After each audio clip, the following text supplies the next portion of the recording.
Strategic Innovation Fund is investing £450 million in energy network innovation, because the challenge of rapidly decarbonising our energy networks is enormous. But we can do this. With collaboration, we can make the leap. A giant leap together. We need the bravest, brightest, boldest changemakers from across the world to work with Innovate UK, Ofgem and the Strategic Innovation Fund to create the energy networks of the future. The best ideas targeted at the most pressing challenges that reduce emissions and save consumers money. Join us now. Take a giant leap together with the Strategic Innovation Fund at ofgem.gov.uk. Good afternoon, everybody. Welcome to the Challenge 4 webinar. It's our last of the 4 challenge webinars, but I think we've saved some of the most exciting stuff to last. So thank you for everybody who's participated in more than one. A few bits of housekeeping. Everyone will be muted during the event other than the speakers. So please do use the Q&A box to submit any questions, and we'll have a question and answer session at the end of the webinar. You can use the chat box, and please do, to introduce yourselves, tell people about what your organization does, and if you're looking for any partners, this might be the first step in finding someone.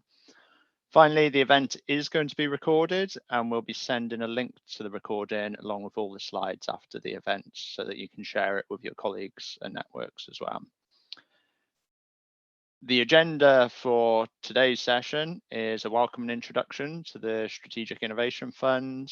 We'll be going through some of the challenge insights, including themes and partnerships. And then we're joined by 2 guest speakers, Professor Goran Strubak from Imperial, who's going to be talking about the energy system context of the challenge.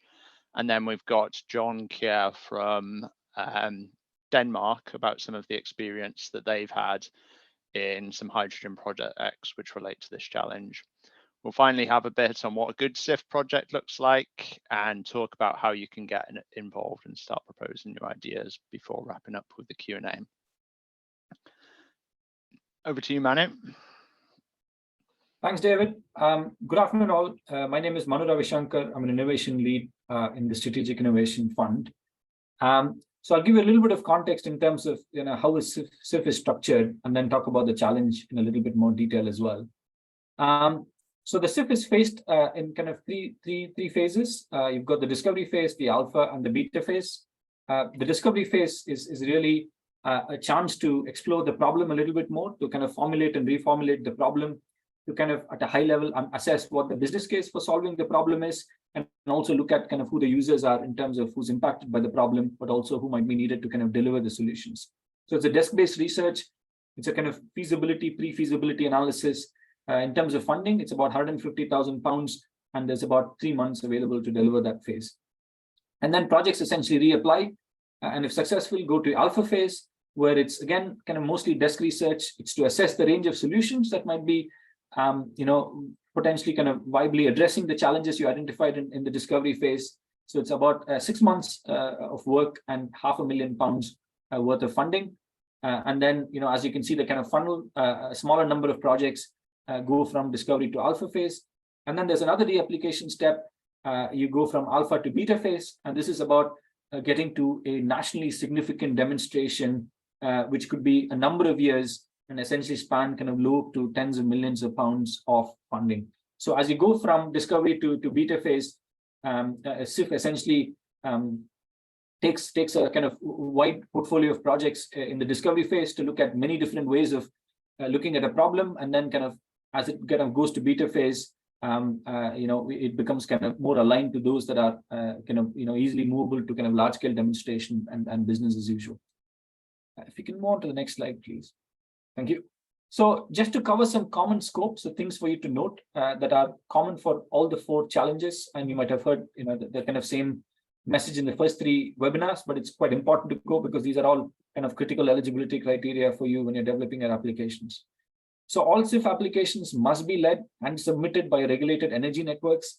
And these include both the gas networks, the electricity networks, and of course, the system operator as well. So all of them are eligible to lead the projects. And I've already described the SIF projects are delivered across 3 phases. You can see that again. So discovery, alpha, beta, with those kind of timescales and funding.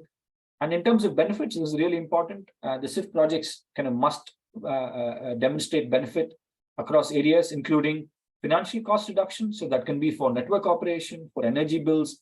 It can also be for network users. Of course, it must also contribute to reducing carbon aligned to our kind of net zero transition.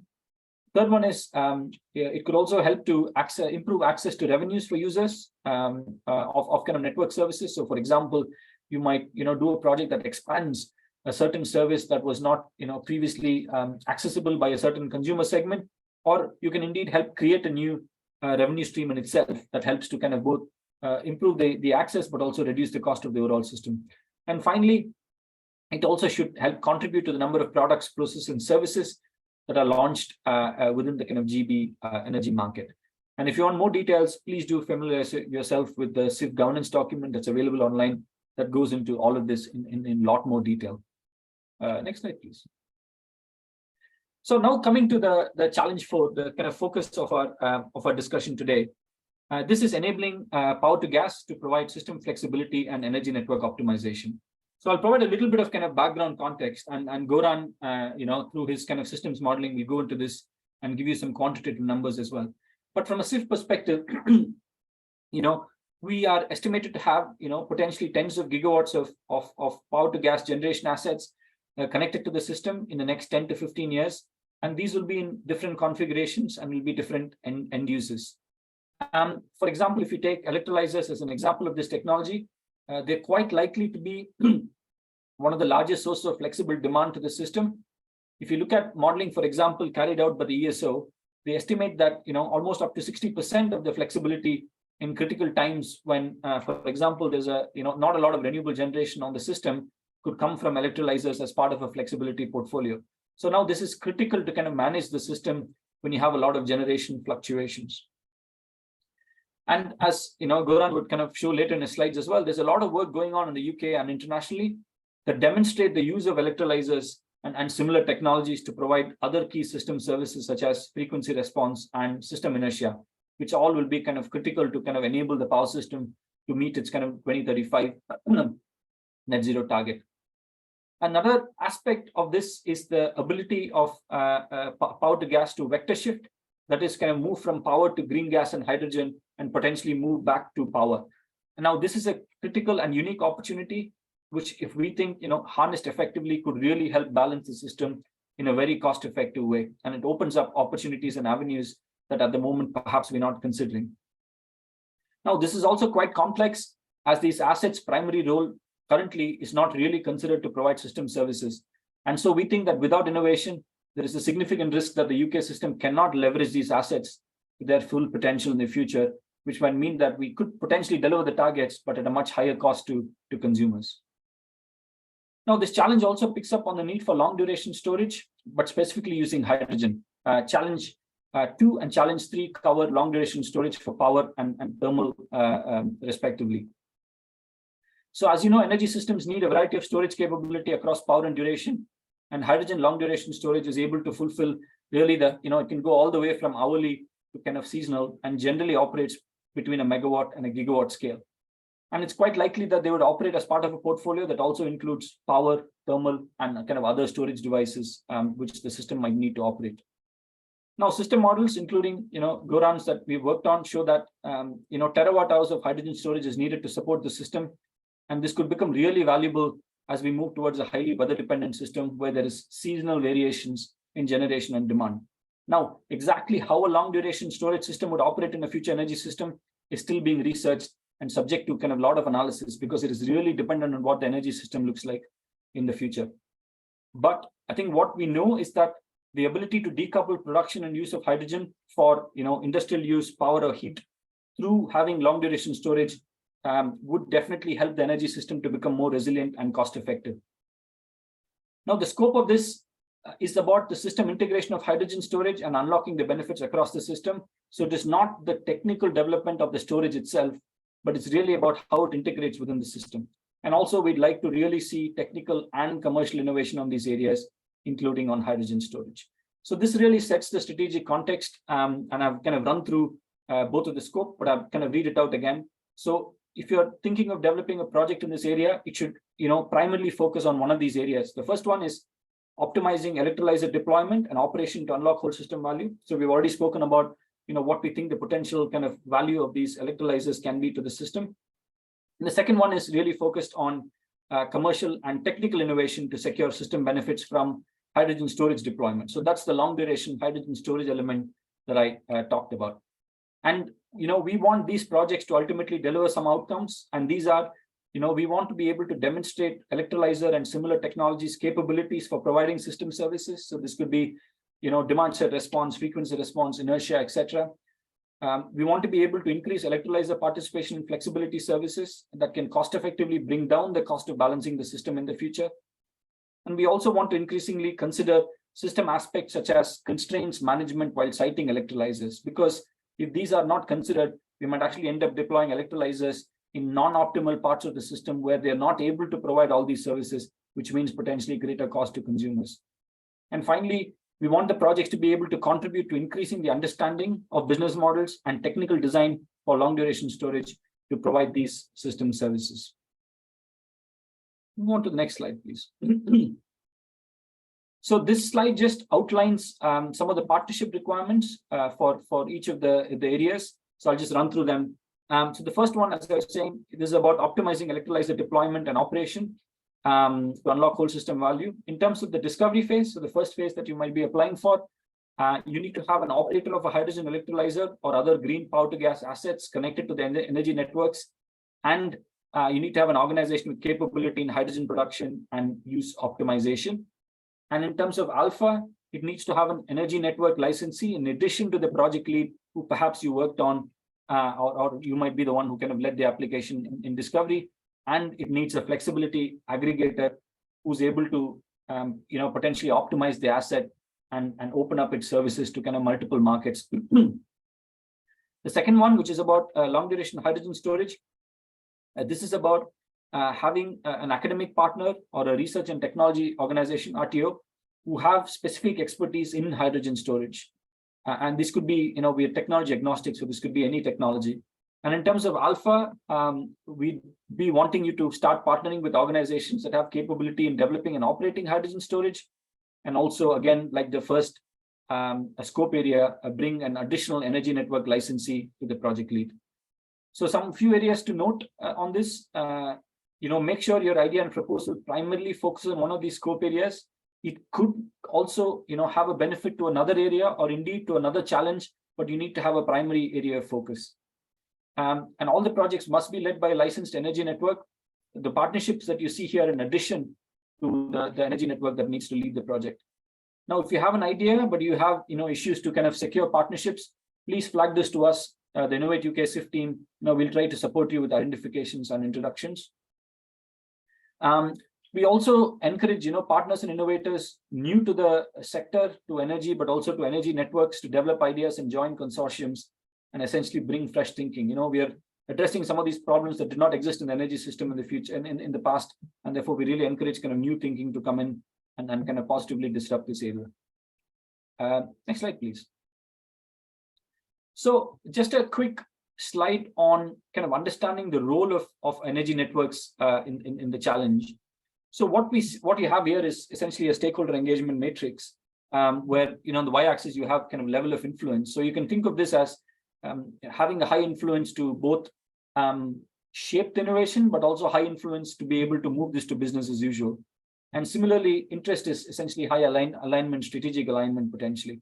So maybe starting from the top, energy networks on the call, potentially if you're thinking of kind of leading a project, one of the things we're really looking for is, ideally the kind of problem that you're focusing on really rests, within your influence, your sphere of influence, and within your business.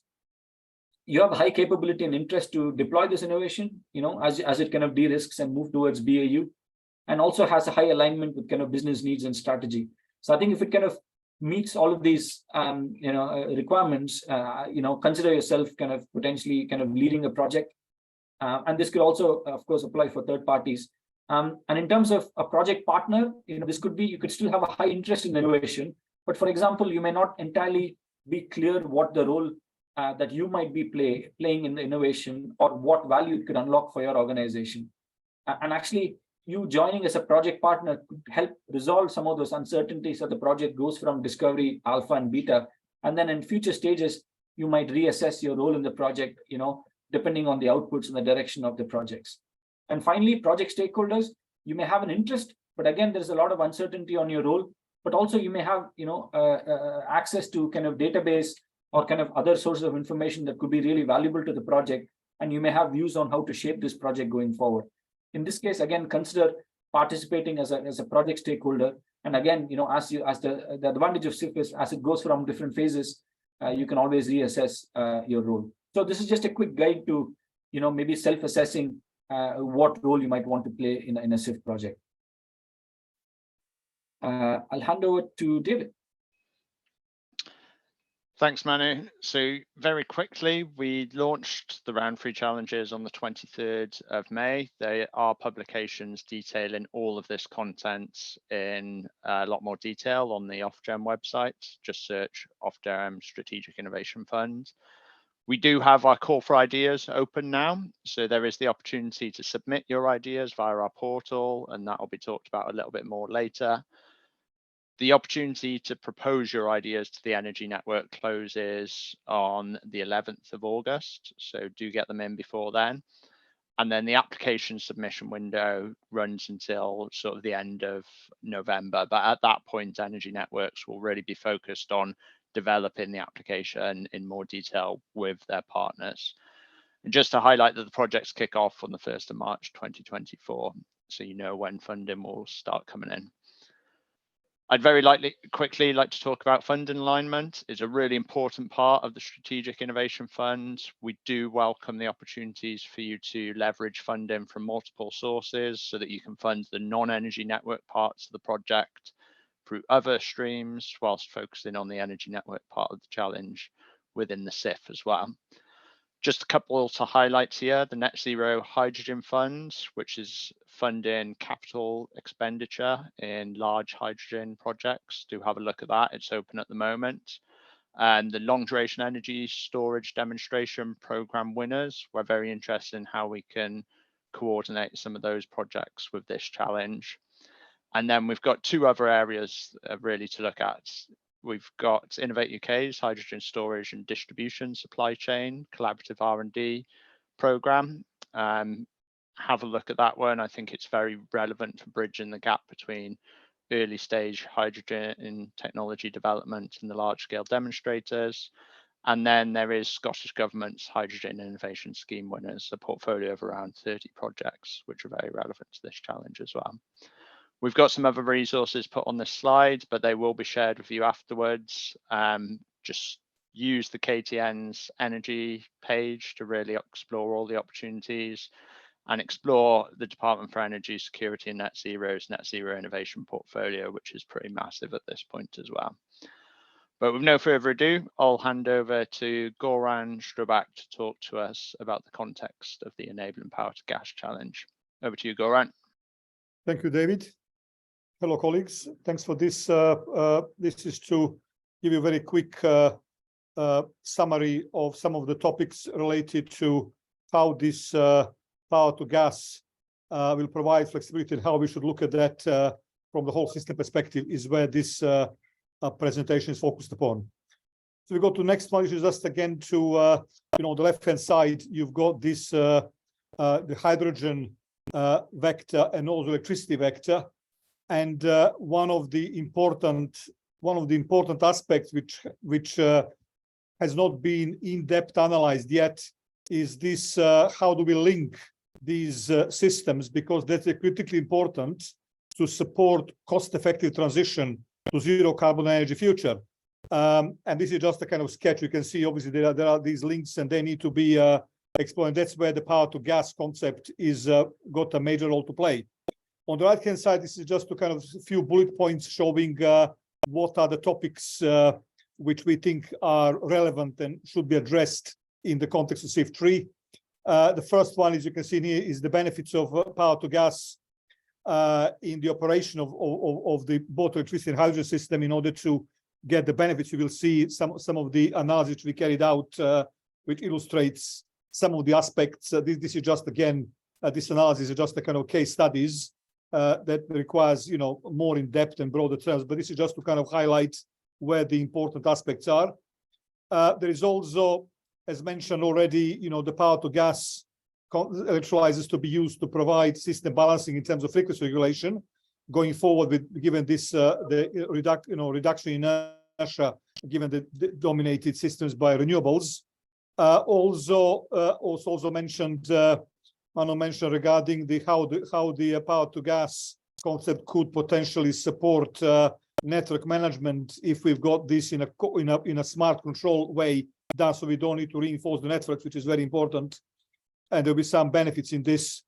But also there are still big discussions about different power to gas technologies, and we just thought it would be useful just to mention these reversible solid oxide cell electrolyzers, which are also under kind of development, as recently started to be kind of developed by industry, and that's also something with these electrolyzers we need to really make sure that we fully understand their characteristics, and also what are the benefits of actually potentially improving their performance. I also mentioned the power to gas related to the integration of offshore wind, given that we've got to have a huge amounts of offshore wind, and the question, there is debates about whether electrolyzers should be offshore or onshore. I'll mention some of this, and of course, one of the big aspects which needs to be resolved is to do with the regulatory and policy framework and market design to be enhanced to actually facilitate and support this cost-effective transition to low carbon future. So the next slide is showing this concept of having a silo approach regarding the hydrogen. This is just example which based on the input parameters which were obtained for Committee of Climate Change, but also government and so forth. So if you just look at, for example, just an example on the left-hand side, if you just look at, okay, what I should use to produce hydrogen, and then given the assumptions, the blue hydrogen is cheaper overall, and then it says, just look at, just do the autothermal reformers and, bioenergy carbon capture and storage, that's it. But if you look at the entire system, you can see in here there is a PEM proton exchange membrane, which is electrolyzer, the red one, which is now being built, although given the assumptions is much more expensive, but from the system requirement perspective, it would actually be cost effective to have it in the system. And that is critically important to have this when we discuss this power to gas, to have that concept fully linked, because that is critically important for the transition to low carbon future. On the right hand side, you can see that if we've got this integrated approach compared to the silo approach, you can see the green bars, which is the offshore wind, is increased because we are connecting more offshore, because we are using electrolyzers, but also we can make better use of those resources. And also regarding the peaking plant type concepts, CCGTs, is being shifted from the gas-based CCS to hydrogen-based CCGTs to provide, the services and secure the supply.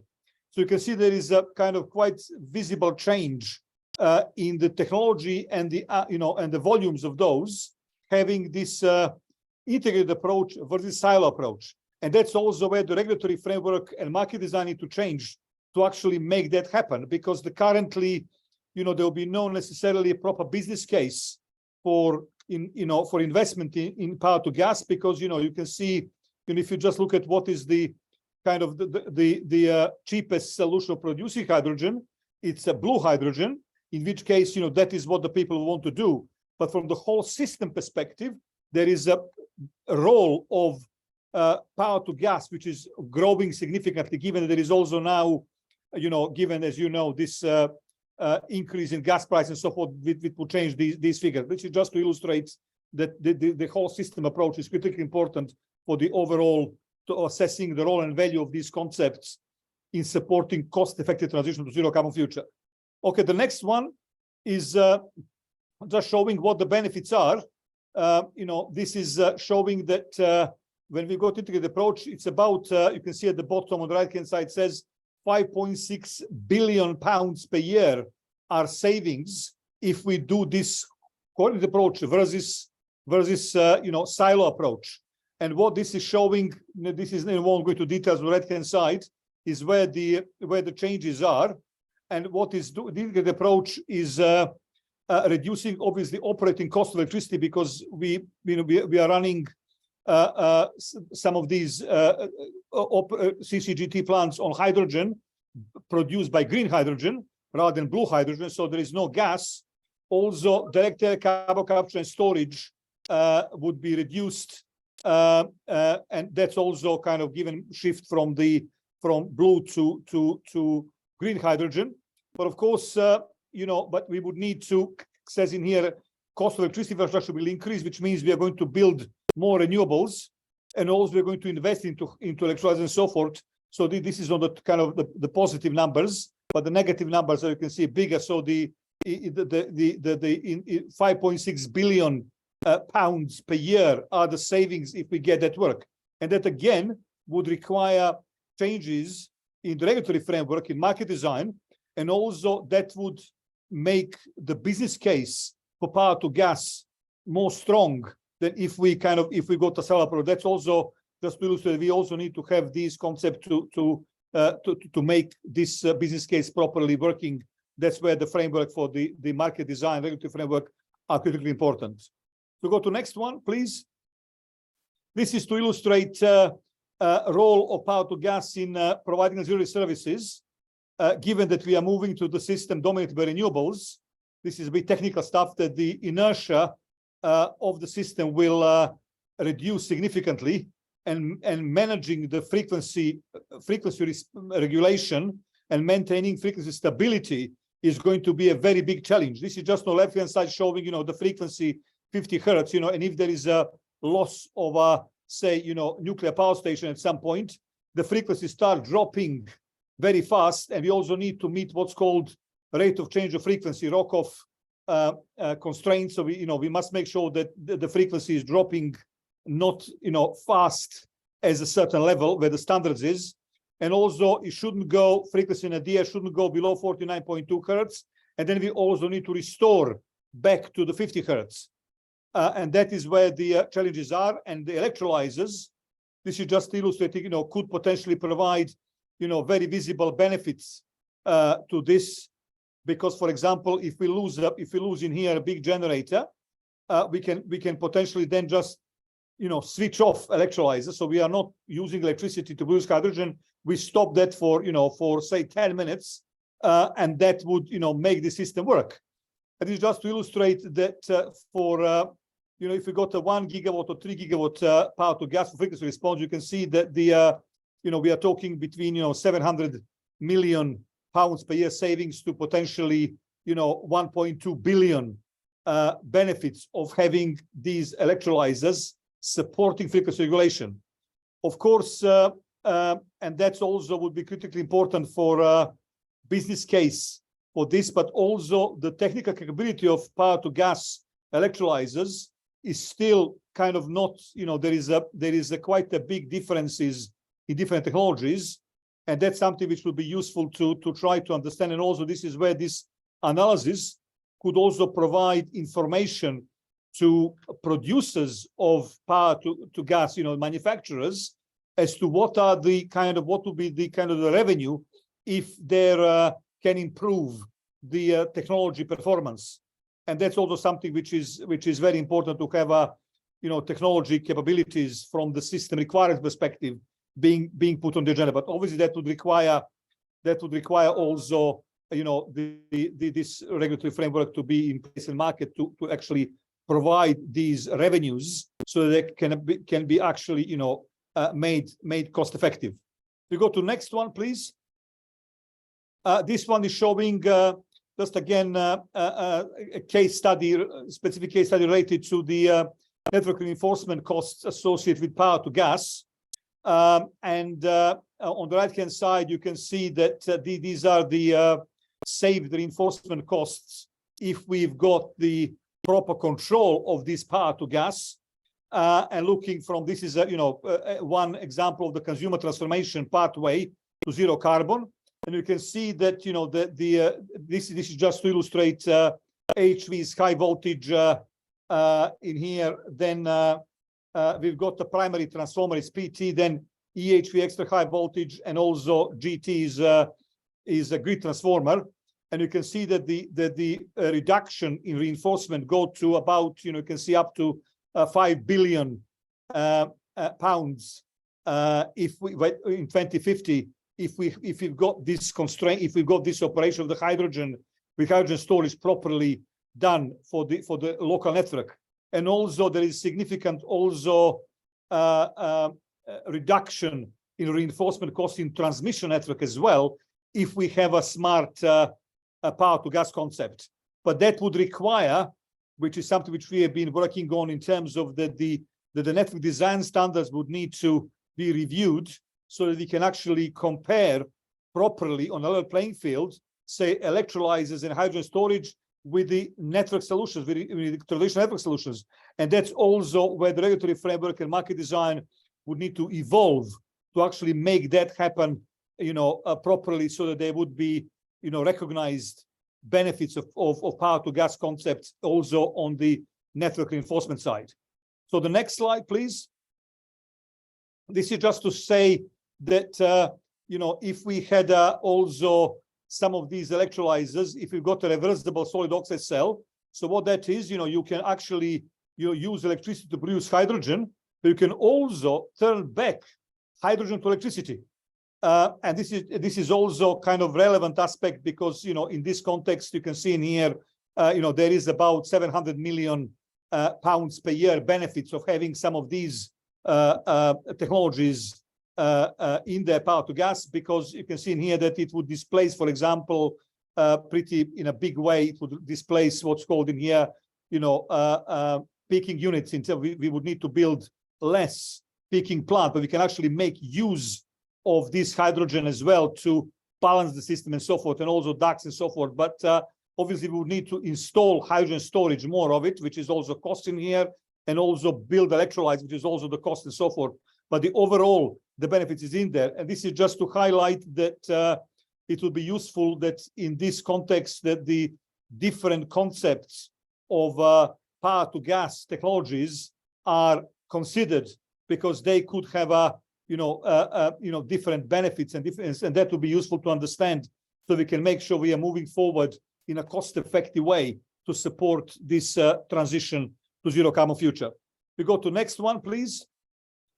This is just to illustrate, there was a discussion about the long duration storage. In here, we have just done a simple analysis, well, one simple, but looking into 20-hour storage, hydrogen storage being used in here to support, fundamentally, to support renewables operation. And, is demonstrated that, for example, that, these, there is about, say, 300 million pounds per year savings of 20-hour, hydrogen storage, because, we could actually, what is showing in here, that we would reduce investment in low carbon generation while meeting the carbon target, because by this storage, we can actually make better use of, inflexible nuclear and variable, wind and solar. And that's where this hydrogen storage has potentially got a very big role to play. Of course, as Manuel mentioned, we also have a very long duration storage because of this potentially, rare events when there will be potentially no wind, for a few weeks, which is what the Met Office has produced analysis. And we have done analysis to showing that we would need, terawatt hours potential hydrogen if it's to be used to make that work. Because, because as you know, the UK, we want to have 100 gigawatts at least of hydrogen storage, of offshore wind. And now imagine that there is no wind for 5 weeks. how this is going to work. And that's where the hydrogen storage potentially got a major role to play. And this is just kind of illustrative example of a smaller scale, but also using this reversible fuel cells, which are also kind of, this is power to gas with the storage, as to what the benefits are kind of pretty visible in that context.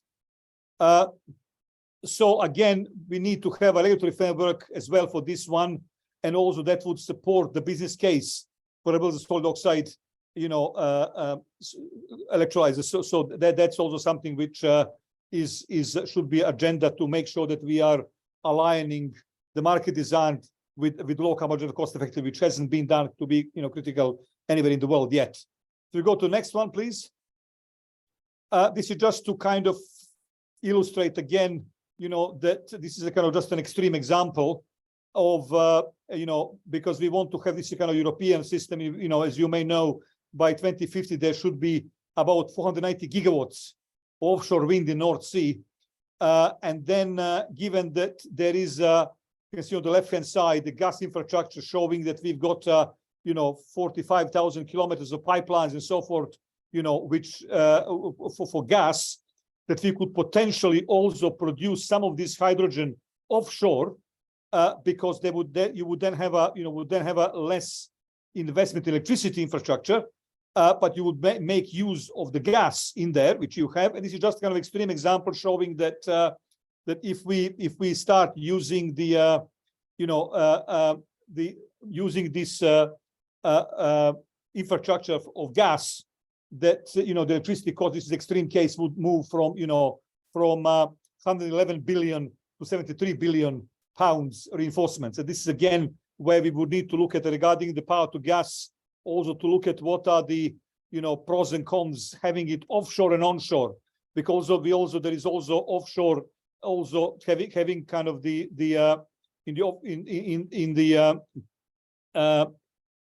putting this offshore also, for example, for having the boats to have. Sorry, Goran, to cut you short, but we're just running out of time. Okay, we move to the next one, please. This is the last slide. Apologies for well, this is just what I think. This is, Manu has already mentioned. This is just the topics which the aims of this challenge is to see how this power to gas can provide flexibility, and this is to demonstrate electrolyzers. Provide system services, which I mentioned already. There is a massive benefits in there, and also participation in flexibility services, which is also critically important. And also we need to also think about, when in this SIF 3, also about management of the network constraints, both transmission and distribution, which is going to be also very visible.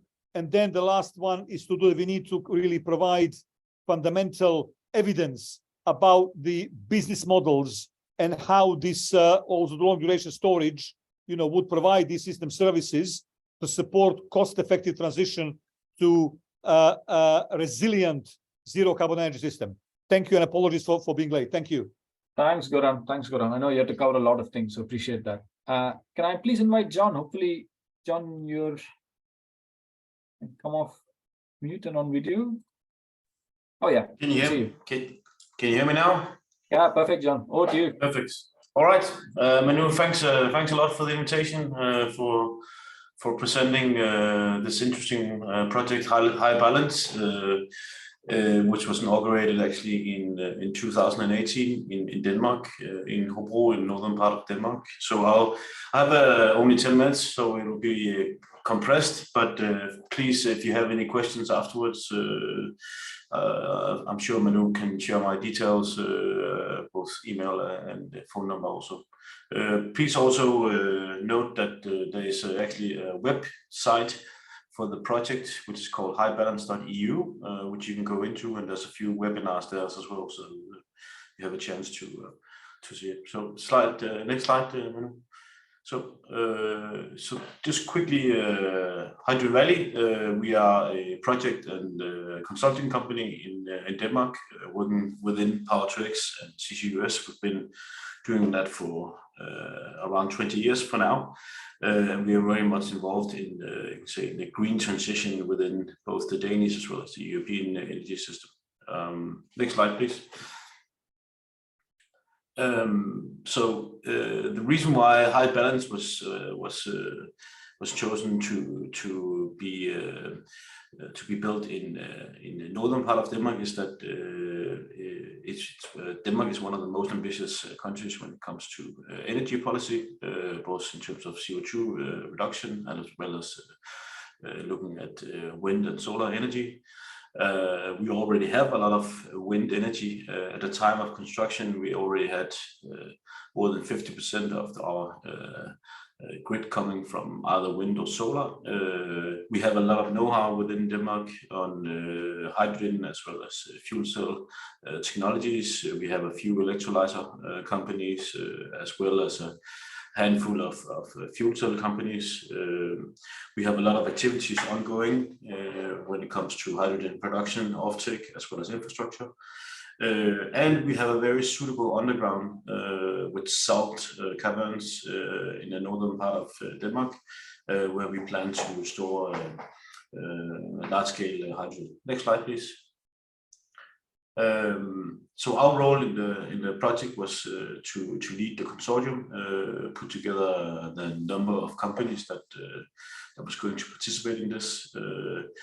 A few to mention was Cummins, of course, which is at that time was Hydrogenics, which is had delivered the electrolyzers, Elekit, which is had the remaining responsibility for the site, and actually is also now operating the site. We did a lot of course, dissemination besides the project handling and coordination with the other industry players. Next slide, please. So what you see in front of you now is the actual site. It's a PEM electrolyzer from Hydrogenics, which is now Cummins. It's a 1.2 megawatt capacity, and the target at the time of the project was that it should be able to change load within a 30-second window, and that it should be able to go from 10 to 100% capacity within 8 seconds. Actually, the project showed that it was able to do that in only 2 seconds. So it's a really, really fast and a very responsive, fast responsive system.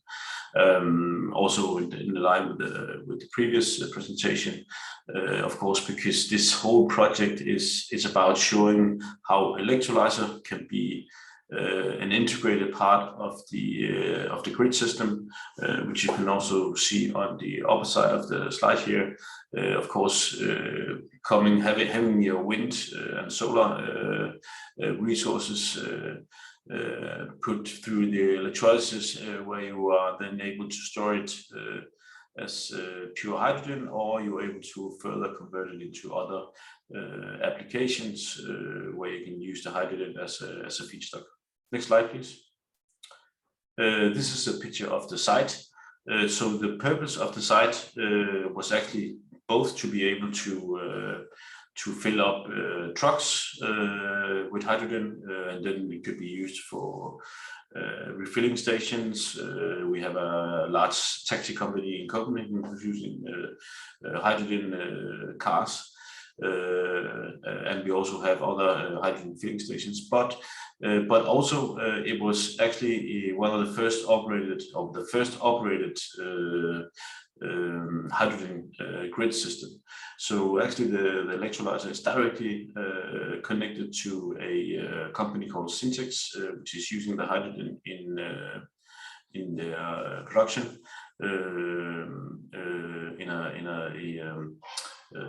in a furnace where they are heating up metal powder in a process. So next slide, please.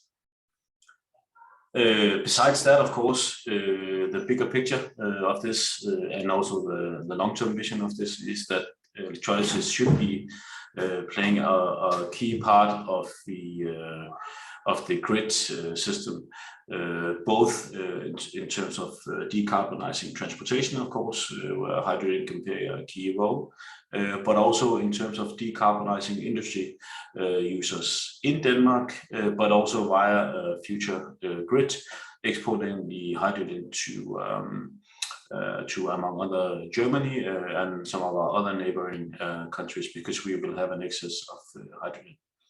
Next slide, please. So I think this slide shows you actually the yellow lines show you the future of the Danish hydrogen infrastructure. What you will see is that it's going to be a national grid in the main part of the country in Jutland, but it's also going to be interconnected both with the energy islands in the North Sea, but also with our neighbors in Sweden and Germany. And already now our National Energy Agency has already made agreements with Germany about the export of green hydrogen to Germany. So I think so this is one of the things, of course, the ability to be able to move hydrogen around in a very cost-effective way, but also being the enabler of the development of offshore wind park. In the North Sea, Denmark has an ambition in the long run to put up as much as 65 gigawatts of offshore wind. That can not be moved. Not everything can be moved in electrons. Some of it will have to be moved in molecules. The role of hydrogen, therefore, is that unless we have this opportunity of moving it in molecules, there's simply no business case for the offshore wind developers. So, of course, we should be greening our network, and we will do that, and we will move as much as we can in electrons. But key hydrogen is going to play a key role in terms of being able to develop further offshore wind resources. Next slide, please. And this is not you could say a fata morgana. So what you saw in the previous slide was a system which might take another 10 years before it's fully developed. But we already in and around the right high balance sites in Hobro, we already have a project moving, which is planned to be fully implemented and in operation in 2026 with a 170 kilometer hydrogen infrastructure developed. And around, you can say, the letters of A, B, C, D, there will be energy parks where you will have large renewable resources, both in terms of solar as well as wind, combined with electrolysis, that are going to be able to fill up the pipeline infrastructure and move it around, both for off-takers, which can be, of course, producers of, example, green methanol, but also for industry off-takers who are using it directly in their own processes. What is also interesting and also from, I would say, a key enabler in terms of building this whole infrastructure is that we will have large-scale storage handled by Gas Storage Denmark, which is also owned by the Danish state.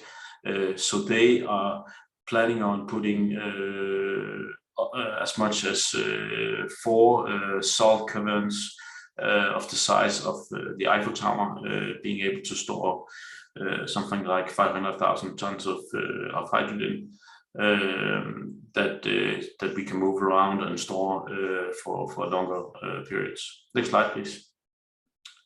And we're not only talking about, sorry about the quality of the slide,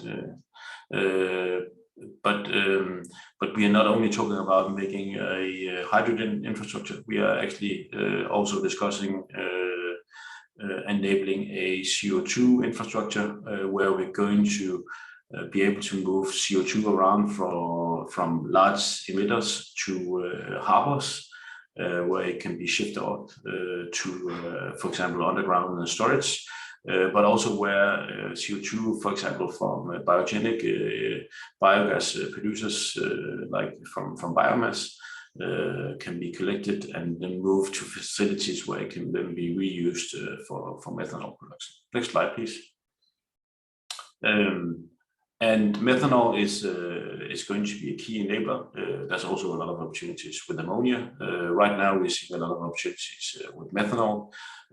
We have already got a number of different projects. This project that you see in front of you now is it's called MESAF, and it's a project put together with leading industry players, where the long-term target is to produce sustainable aviation fuel on the basis of green methanol. The plan is that already in 2025 we will have a fully operational domestic route flight route going from Aalborg to Copenhagen, flying on a 100% sustainable SAF. Next slide, please. In Denmark, and I would say also in Europe in general, we have a lot of biogas resources. The role for hydrogen as the likes of high balance could also be to use it to produce, for example, e-methane, or to reuse the biogenic CO2 from biogas productions further processing to methanol, where it can be used to decarbonize mainly transportation and other industrial processes. Next slide, please. That was it for me. I apologize, it was very compressed of giving Manu the okay to share the slides. You are also more than welcome to contact me, where I can give you a more thorough introduction to the whole project, and also how we're working with power to gas in Denmark.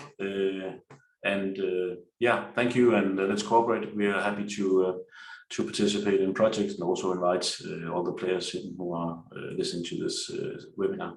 So thank you, Manu. Thanks, John. Really appreciate it. So yeah, hopefully, I think between Goran and John, you've got the kind of strategic energy system value of pursuing this, and then from one of the kind of world leaders in looking at kind of integrating hydrogen from Denmark, some bottom-up approaches of how we can kind of pursue and create pathways to that. So hopefully that's all. I know it's taken a little bit of time, but hopefully that's given you the kind of important context necessary to kind of frame your thinking as well. So very quickly, some notes on, when you're developing these ideas, what does a good SIF project look like? Be problem-centric, focus on an energy system need, and kind of using that co-develop or adapt your solution. Be user-oriented, that is, identify the kind of users facing the challenge and make sure their voice is reflected in kind of your developing the solution and understanding their needs. And outcome-driven, of course, the projects are iterative, but we really kind of encourage you to think about and have a vision where, your project delivers a, commercially viable product or service that kind of improves the kind of pathways to net zero and delivers value to consumers.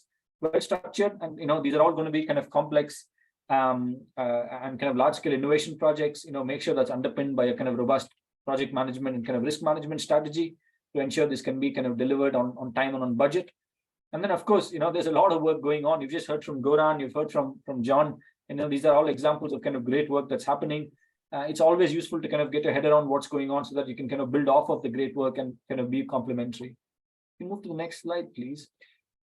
So very quickly, just to give you some sense of kind of other projects going on, in the UK, if you kind of use the ENA Smart Networks portal, you can identify, use keyword search, you can identify a whole host of projects that's happened. You've got all the reports available there as well. Do join our SIF show and tell for round 2. I've kind of noted a few projects here which are kind of directly related, but more broadly attend the sessions. It's quite useful for you to hear about the kind of projects that have been successful in the discovery phase, and gives you a sense of how they've scoped the project, what approaches they've taken. The links are there. And then just a few projects and programs here that are quite useful to kind of look at as well. And definitely encourage you to kind of go look at the High Balance project and the website that John spoke about. There's a lot of kind of good material there as well for you to kind of understand what's been done. So I'm going to hand over to Kate now. Yeah, talk about ideation. Thanks, Manu. If I haven't met you yet, I'm Kate. I'm also one of the innovation leads on the Strategic Innovation Fund. So just to quickly recap how you can get involved. So we're moving into our ideation phase. This is about how do we get ideas through to the networks that address these challenges that we've discovered today. We will then follow up with partnership development and then support into writing the application for funding. My colleague's going to drop all this in the chat, but I suppose the headlines are, we've done a number of in-depth challenge discussions like today. They're recorded and will be made available for everybody. Manu's mentioned the show and tells. Now, we do have some more in-depth discussions going on around Introduction Guide to Energy Network Innovation. So this is all you need to know about how the energy networks work, what are the regulatory focus areas, that sort of thing. We'll be announcing that in the next couple of weeks, and you can sign up to show interest now. The real nugget from this slide is the call for ideas process. So this was covered earlier in the slide deck, but this ideas portal is where if you've got an idea now and you want to submit it, you can submit that to pitch to the energy networks to then hopefully secure funding. If you don't feel you're quite ready yet and want to discuss the idea a bit more, we've got things like our innovator surgeries, which are aimed at speaking to other members of the innovation team like Manu, David, me, Beth and Ellen, and we'll give you some insights, some feedback, and potentially give you some other routes of inquiry to pursue as well. So they're on a first come, first served basis. If you want to sign up to one of them, I definitely encourage you to do that. Then later in the ideation process, we have a couple of workshops focusing on idea development. And we really work through ideas with policymakers, the networks and innovators like yourself. And we're planning to do one on long duration storage. We have a couple of others there on the screen. So again, if you're interested, you can register your interest. And then lastly, it's really worth mentioning the partnership side of things. So Manu went over the partnership requirements. We will help you to find partners to meet the needs of the challenge. So don't let that stop you if you do have a really good idea. On that, I really want to do a quick fire lightning round on some questions. So I'd encourage some of my colleagues to come back on the screen there and we'll see if we can get a few quick questions in. There we go. So let's go straight into it here. So maybe one for you, Manu. Are flexibility aggregators eligible as off-takers under the hydrogen business model? Ooh, good question. I don't believe they've published the list of eligible off-takers for hydrogen yet, but I can kind of check. I think that kind of raises another point, which is, you know, if the electrolyzer is kind of used for system services, but it has a contract to be provided support, does that kind of impact it by any way? So we can definitely consider that. I think that's a good question. I don't believe they've submitted a list of eligible off-takers, but yeah, we can definitely check and come back to you. Okay, aside from SSE who have identified themselves in the chat, will there be an ideation event for power to gas, and so newer company startups can meet the network operators? So we are planning a fourth session. It's not been decided yet. So power to gas might be in the mix, but it's TBC. We do have the one on multi-energy systems as well, Kate, which will be looking at cross-vector solutions. Yeah. Grand. Thank you for that. And then if we take another question, is it true, even for the initial call of the 27th of June on the Innovate application page for initial ideas? I think what they mean by this is we have 3 dates where you can submit your ideas, and we'll be running these in tranches. So the first tranche is the 27th of June, and we'll group those into themes and pitch them at that point. But then we have 2 more opportunities to do that. So the end of July and then mid-August as well. So it's not the final date. The final date will close on the 11th of August. Maybe one last question we can get to here. I should add, if we don't answer all these questions, we'll follow up with responses. So how will you address the public perception of risk for hydrogen explosive capacity and hydrogen embrittlement failure? Ooh. Well, it's a good question, Dundon. So I think, yeah, I mean, there are projects that are looking at that. When the projects go into beta, we do put forward a kind of robust demonstration plan, which includes kind of safety case.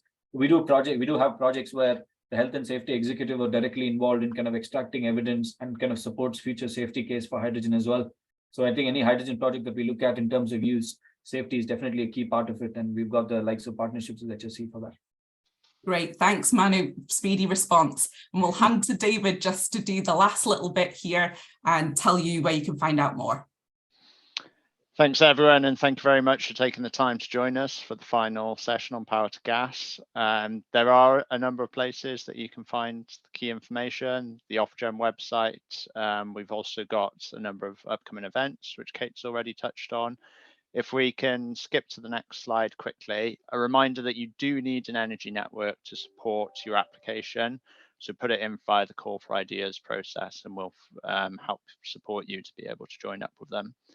We do have lots of ways to find out more about the SIF, podcasts, blogs, annual reports, but probably the most important one is the newsletter. If you sign up for that, then on a monthly basis, we'll update you on ways that you can engage and participate in the Strategic Innovation Fund. We've noted that some people have had problems receiving the slides and recordings, but we'll sort that out. They'll all be with you very shortly. Thank you for spending your time again, and we look forward to getting some of your ideas in.